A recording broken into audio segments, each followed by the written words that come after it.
Seguimos conversando con los ministros designados por el presidente electo Abelardo de la Espriella. Ahora tenemos comunicación con Vivian Morales, quien será ministra de Educación en el nuevo gobierno. Ella es abogada constitucionalista, fue representante de la Cámara y senadora en los años 90, ex fiscal general de la Nación. De hecho, fue la primera mujer fiscal en el país. Doctora Vivian, buenos días. Muy buenos días. Bueno, comencemos esta conversación conociendo esos principales retos, los que a mediano plazo usted tiene para el país cuando asuma esta cartera de educación. Bueno, los retos del Ministerio de Educación son gigantes. Es un ministerio complejo, heterogéneo, digamos que sus políticas cubren más o menos una población de 13 millones de personas. Yo creo que el país se ha enfocado en las últimas décadas en cobertura y de verdad, pues sí, ha aumentado la cobertura tanto en la educación media, en la educación básica, en la educación superior. En los últimos años ya tenemos más o menos el 57% de acceso cuando en los 90 teníamos el 9% apenas. Pero ahora se tiene que hablar del tema de calidad. Nuestros jóvenes están rajando seguidamente las pruebas saber, en las pruebas PISA, en cosas como los saberes fundamentales, los aprendizajes fundamentales en lectura, en escritura, en matemáticas. Y si no tenemos calidad en la educación, pues esto va generando rezagos y posibilidades de deserción en la educación. Entonces hay que hacer un énfasis en la educación, en calidad. Esto se logra con mayor formación en los docentes, con una gobernanza más clara, porque es que el ministerio interactúa con todas las secretarías de educación del país, y con tratar de vincular esas evaluaciones en que se rajan los estudiantes con acciones, pasar de la preocupación a la acción positiva. Sí. El otro tema en educación superior es que hay que hacer énfasis en la educación técnica y tecnológica. Hoy hay que buscar que los muchachos que salen de la educación media vayan a un tránsito de una educación que les permita en ciclos Sí. cortos, rápidos, insertarse en el mundo laboral, porque el 55% de los estudiantes que salen con un grado profesional no encuentran trabajo en lo que estudiaron, sino que tienen que irse hacia otras áreas, y eso genera un tremendo, digamos, resentimiento, Doctora. dolor, obviamente, en sus familias y de ellos. Entonces, estamos enfocados en eso y en valores, en recuperar en la educación la ética con base en los principios y valores de la Constitución. Doctora, cuando Abelardo de la Espriella la anunció usted como ministra de Educación designada, muchos destacaron un papel sobresaliente suyo, por ejemplo, como fiscal general, incluso como parlamentaria, y recuerdan que usted impulsó la ley de cuotas, pero a la vez cuestionan su falta de experiencia en el sector de la educación. ¿Qué podría responder a aquellos sectores que han cuestionado esa falta de experiencia en el sector de la educación? El Ministerio de Educación es más que todo un habilitador. El Ministerio de Educación tiene que generar unas políticas públicas e insertarse con una gran comunidad que es con la que ejecuta. Las secretarías de educación y los departamentos son los que ejecutan pues, la mayor parte del presupuesto, las universidades públicas. Entonces, yo le digo una cosa, el verdadero demócrata es modesto, conoce los límites de sus propias conocimientos, de sus propias habilidades, y por eso tiene una apertura también hacia el diálogo. Pero los que critican, los que me han criticado de esa manera lo han dicho por dos razones. La primera, han dicho que por ser cristiana, como si esa fuera una razón para discriminar a una persona para tener un cargo público. Pero también se han olvidado, cuando hablan de no haber estado en el medio de educación, es que como congresista me metí a fondo en debates muy importantes como el del PAE, que es uno de los programas fundamentales del Ministerio de Educación, y el programa de Pilo Paga sobre educación superior que llevó Gina Parodi. Fui embajadora ante la UNESCO, quien define las políticas globales en los temas de educación también. Creo que se olvida un poco también de una hoja de vida con experiencia en educación. Señora ministra, y ante esa experiencia que usted plantea sobre la mesa, pues hay dos temas coyunturales. Uno, FECODE, que sin duda pues ha apoyado al petrismo como tal y al gobierno actual como tal. Y la segunda, los estudiantes en educación superior y situaciones difíciles como en el Valle del Cauca, en la ciudad de Cali o en otras ciudades como Bogotá. FECODE, lo primero debo decir que entiendo que el papel de los maestros es la columna vertebral en el tema de educación. La OCDE dice que en el tema de calidad lo que más impacta, más allá de las tecnologías, más allá incluso de las estructuras educativas, de los establecimientos educativos, es las calidades del docente.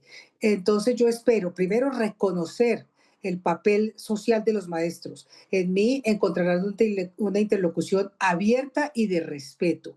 Igualmente con FECODE espero que los temas que tengamos que trabajar, trabajemos bajo el diálogo, como le digo, con humildad, debe tener la actitud de un demócrata de hablar, pero también con una experiencia pública de 30 años en distintas ramas, el ejecutivo, el legislativo, la diplomacia, la justicia, me ha caracterizado la determinación en la decisión.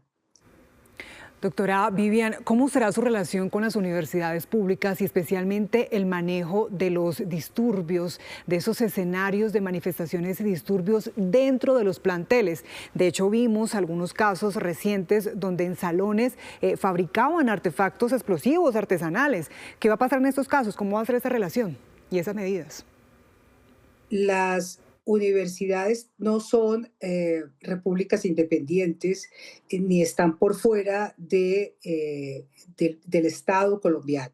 Allí no pueden ser ni propagarse los delitos, el tráfico de estupefacientes y todas estas actividades delictivas que no pueden tener lugar en en una universidad ni pública ni privada. El presidente Abelardo de la Espriella ha sido claro en que recuperará el orden y que la protesta tiene que tener el límite del respeto y el límite de no ser violenta.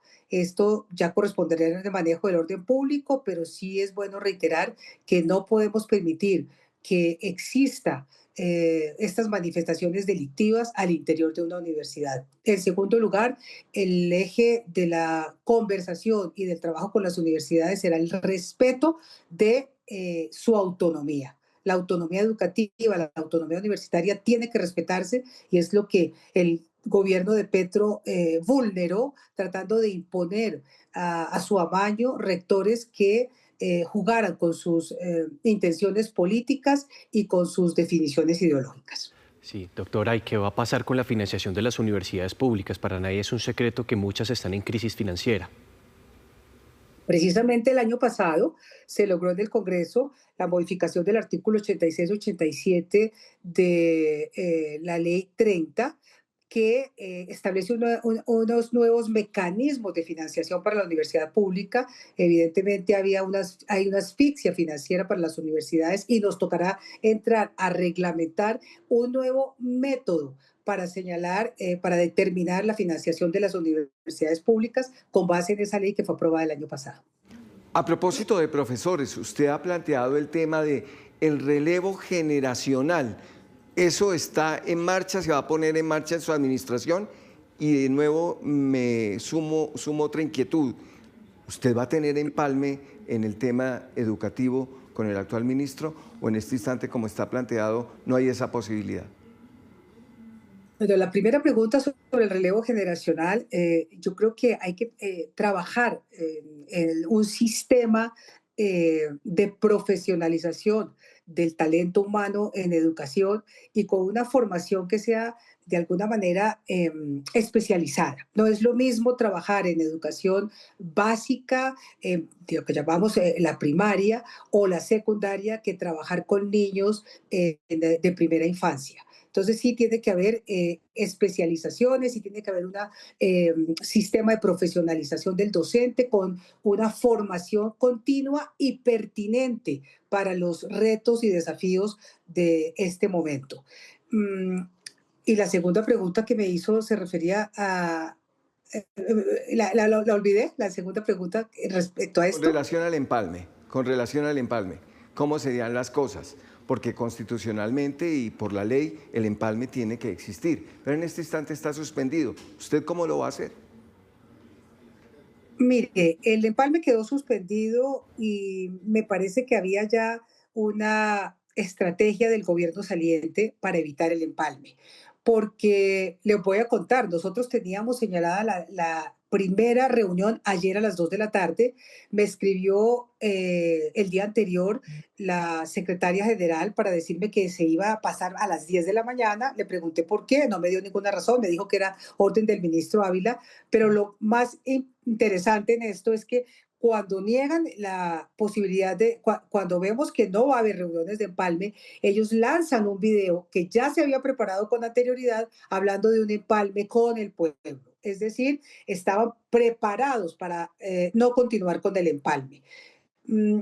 Ellos tienen la obligación constitucional y la obligación legal de rendir los informes de gestión, porque si no tendrían investigaciones disciplinarias e investigaciones fiscales por parte de la Contraloría. Así que estarán rindiendo sus informes de gestión. Nosotros hemos avanzado en la investigación y en el seguimiento de la contratación del ministerio, lo que hemos podido acceder a través de las páginas de información pública, y pues estaremos